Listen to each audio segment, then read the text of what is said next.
everybody. Thank you so much for joining in to our QHU. My name is Ellissa Jordan. I am the Community Relations Coordinator here at Quigley House. Thank you so much for stopping by and watching us talk about bullying and back to school. I just want to say hello. Thank you all so much. We want to focus this year, especially as we're getting back to school, entering kind of a little bit more normalcy. We want to focus on building healthy relationships with not only our peers, our teachers, our students, our family members. And a lot of these things that we're going to talk about today are focused on from a student perspective. However, as a parent or a teacher, or an older sibling, or somebody who cares about young people, and we want to give you the tools and the tips to kind of pay attention to those things and kind of stop bullying before it even starts. And I know that we're still navigating COVID-19. There's a lot of uncertainty, so we just want to address at least the emphasis of building those healthy relationships, whether you are virtually attending school and you're in a classroom virtually, or you're physically attending. So first off, right off the bat, we want to talk about strategies to build healthy relationships in general, especially as you are interacting with people every single day. So that means, so those strategies are identifying patterns, establishing boundaries, and relying on a little bit of self-awareness. And we're going to go a little bit more in depth into those in a second. So when we talk about identifying patterns, we're talking about paying attention to recurring emotions to better identify bonds with a problematic dynamic. If there's somebody who you are coming in contact with every single day where you feel disrespected, you feel low, you feel burnt out or tired after their interaction with that person, identifying that early so that way you can either, address those feelings, be like, hey, I don't know why I'm feeling this way, but if I want a relationship with this person, I want to work on, creating a sense of support and healthy, and a sense of comfort. When you interact with somebody, you want to feel at least a little bit comfortable. And so we're identifying those people who make you feel uncomfortable or make you, feel negatively. And either that's, separating yourself from that person, or working on trying to improve that relationship. And that's important, to establish boundaries when you're doing that. So no matter if it's a friend or a significant other, setting personal limits can help keep healthy relationships on course. So maybe that's setting physical boundaries while adjusting to a more constant interaction. So for example, if one of the people who makes you feel uncomfortable is your friend, it's because they're always pushing on you or like punching you in the arm or doing something that you don't necessarily like. You're like, hey, this is violating my personal space. It makes me feel uncomfortable. It's addressing those things and saying like, hey, I love talking to you. I love hanging out with you, but can you please not jokingly hit me in the arm? Like it really, it makes me feel uncomfortable. It hurts. Like I don't want to be a part of that. And establishing, that emotional awareness and control, so that way you do avoid having to walk on eggshells around somebody, or avoid exchanges that completely drain you, where you can't feel comfortable. You don't. And that doesn't have to, obviously, the goal is to keep our hands to ourselves completely. And so that's important to set that boundary as well. Like, hey, this is not an okay thing. It's not appropriate for you to do that to anybody. And we want to make sure that you're feeling comfortable and safe in your relationships or peer relationships. And also that comes with being self-aware as well. So creating and maintaining those healthy relationships isn't one-sided. It's important to consider the feelings of others while managing your own wellness. So listen to your body. Friendships and relationships can change as environments and circumstances shift. Investing less time in others to make time for relaxation practices, activities you enjoy, or rest could help restore the balance of your connections. Let's say you really, really like hanging out with this person and you've been hanging out every single day and you're extremely drained and they invite you to go to the movies. You're like, man, I am so tired and I don't want to deal with, being social, or I don't want to deal with, having to entertain someone or be super friendly. Like, I just want to sit here, take time for myself, and having those healthy relationships, you're able to say like, hey, I'm not really feeling up to tonight. I'm not really feeling up for hanging out today, but maybe we can hang out, tomorrow. I just really need some time for me. It's not saying like, hey, I don't want to be your friend, I don't want to hang out with you. It's saying like, I love you guys and I also love myself and I need to take time for me. And it's important that they can have the ability to take time for themselves as well. So that's kind of just our overall back to school things. Like, those are kind of things to enter your new school year, when you're making new friendships, dealing with new teachers, dealing with new classes.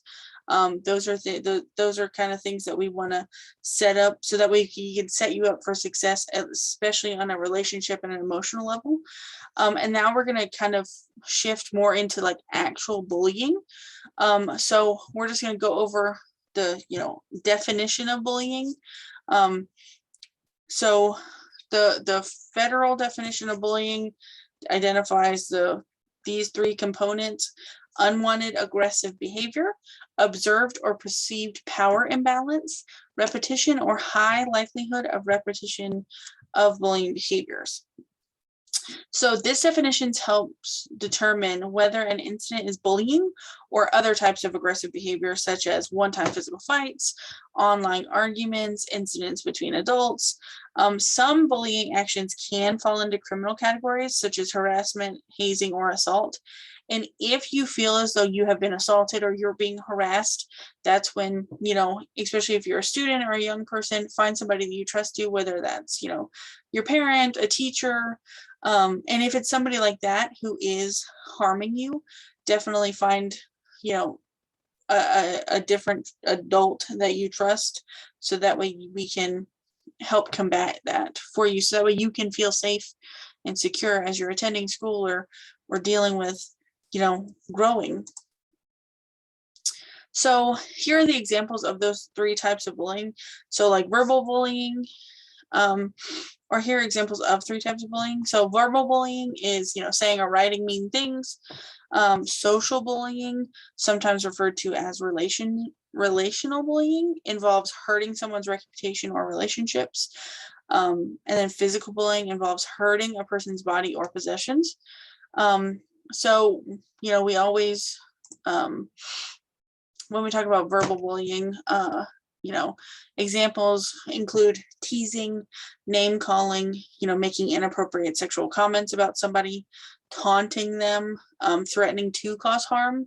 And these are pretty much the most common form of bullying, because typically, unless it's written down, there's really no way to prove these things, and that's a difficult part.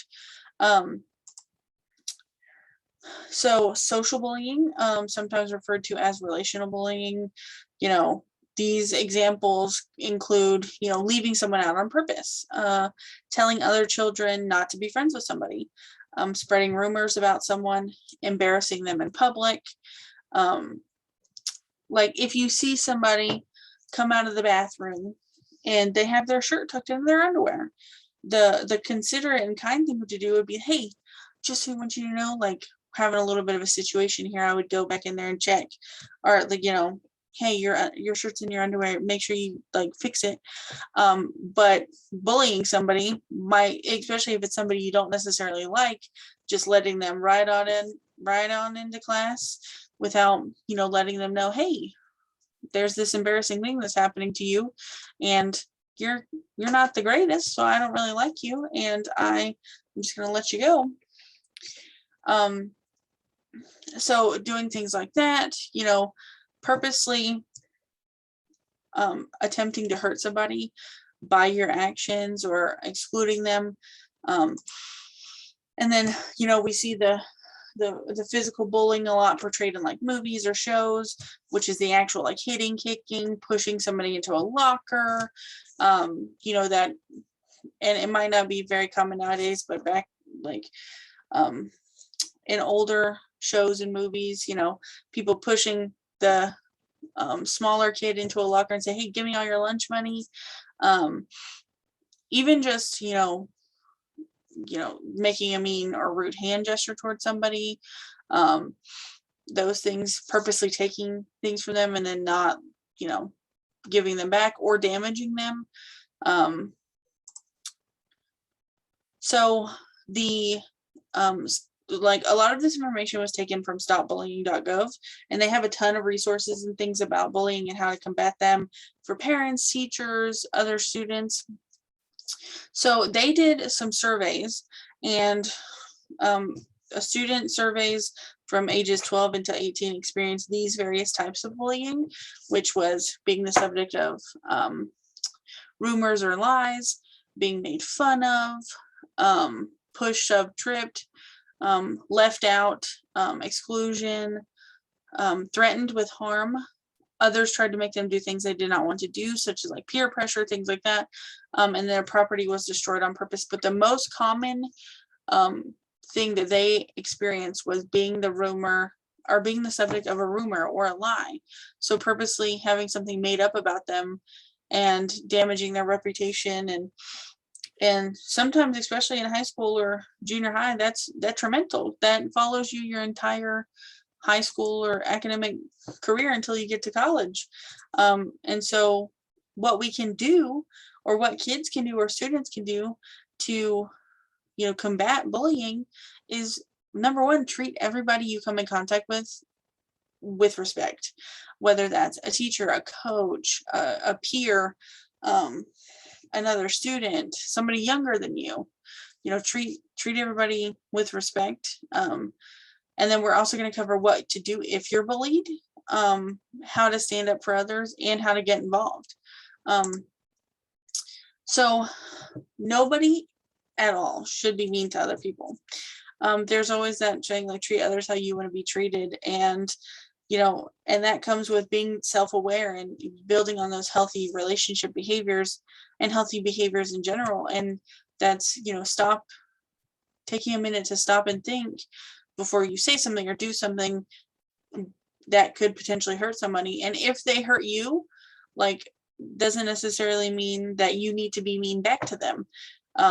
They might also be going through something. And if you do feel like being mean to someone, try to find something else to do. Take a minute, step away. That's a part of dealing with anger in a healthy way, is, knowing what your limits and boundaries are. And like, okay, I know that if I don't walk away, I'm going to say something I regret. And so I need to take a minute, back up, and I'll reevaluate this situation in a little bit. And that could even be, going and playing a game, watching TV, talking to a friend about it. Talk to an adult you trust if you are being bullied, or if you feel like you need to be mean to somebody, like, hey, how can I work through these feelings? How can I reply without being mean or hurtful? And they can potentially help you find what ways to be nicer to others. Keep in mind that everybody is different. Everybody has differences. No one is better or worse than anybody else. They're just different. Some people have more things than others. Some people, look different. Some people have different grades, and that doesn't mean that anybody is better or worse than anybody else. And every single person that you encounter is probably going through something. And if you're going through it, somebody else probably has too. And that's not to invalidate your experiences or your feelings, or, say, hey, it's okay for them to bully me because they were bullied too. Absolutely not. But it's important to be nice even when others are mean. And eventually hopefully everybody will just be nice.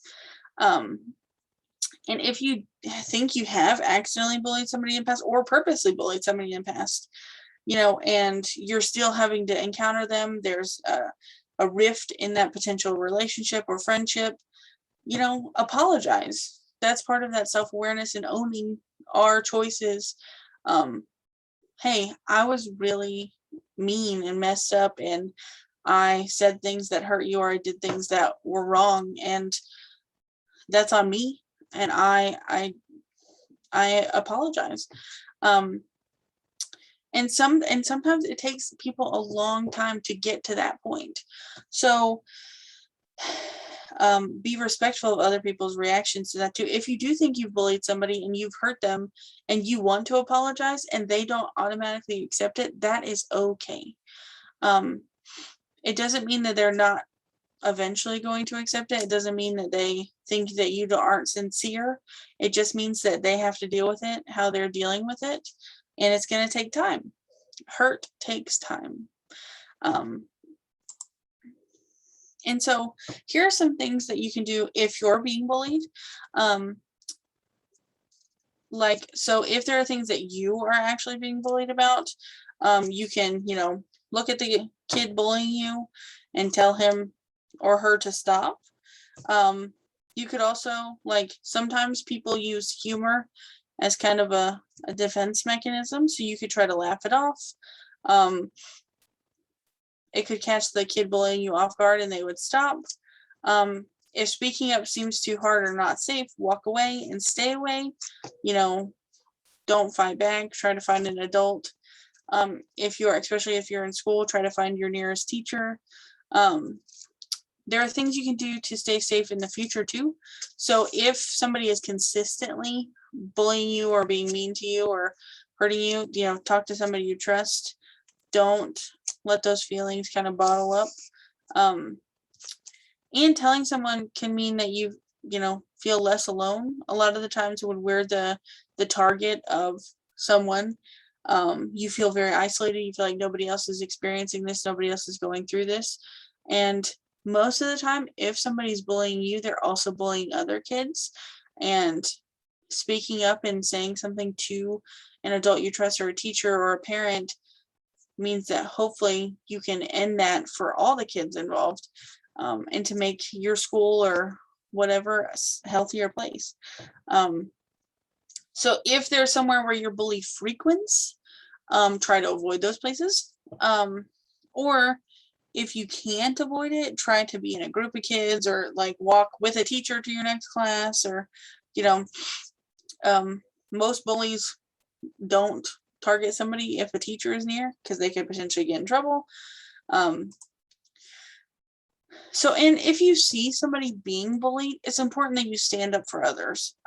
So if you see that somebody is bullying one of the younger kids, and you don't know how to address it, maybe talk to somebody you trust, hey, how can I help this person? And sometimes it's as simple as being kind to that kid being bullied. Show them you care by trying to include them, sit with them at lunch or on the bus, talk to them while you're at school, invite them to do something. Just hanging out with them will help them, know that they're not alone. And ignoring it just causes more hurt for that child, more turmoil for your peers and anybody who has to encounter it, and any other potential victims of this bully. And so you can always get involved. You can be a leader in your community by preventing bullying. So you could find out more about where and when bullying happens at your school. You could talk to some teachers hey, I think this is something that happens, and I think that it would be great to try to combat this. Here are my ideas as somebody who is experiencing this. And sometimes teachers or counselors or parents have, they have set standards on how they deal with bullying and things like that. And sometimes schools have specific, curriculums or programs that help to stop bullying.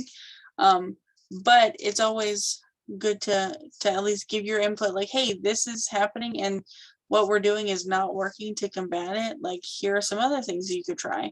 And it circles back to being kind to everybody and being a role model for younger kids.